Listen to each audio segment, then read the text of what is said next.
আসসালামু আলাইকুম রহমতুল্লাহি বরকাতুহু। আজকে আমার দুপুরের খাবারের জন্য রান্না করব লাউ এবং অল্প কিছু কলমি শাক।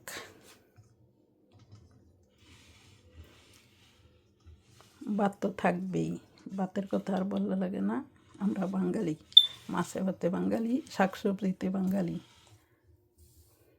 দেখতে থাকুন। তারপর ফিরে আসলাম আবার কলমি শাকটি রান্নার জন্য। আপনাদের সাথে শেয়ার করব আমার রান্নার অল্প সময়ে কিছু প্রস্তুতি। আমি রসুন কুচি, কাঁচামরিচ, কিছু পেঁয়াজ কুচি দিয়ে দিলাম, একটু কষিয়ে নিলাম। এখন দিয়ে দিব শাকগুলি। শাকগুলি সবুজ কালার রাখবো, তাই আমি লবণ পরে অ্যাড করবো। দেখুন,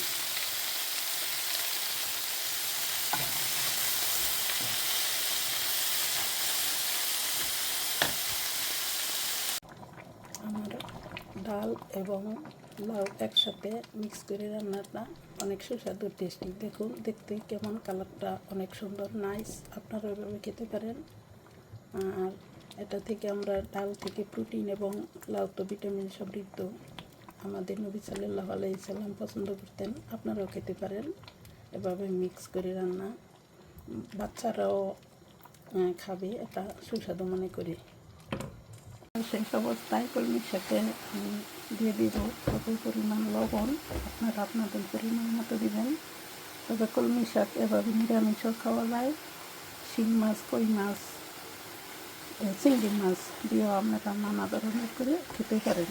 তা আমার পছন্দ, আমি সাদা মশলা ছাড়া শুধু পেঁয়াজ, রসুন, মরিচ এভাবে আমি রান্না করে খাই।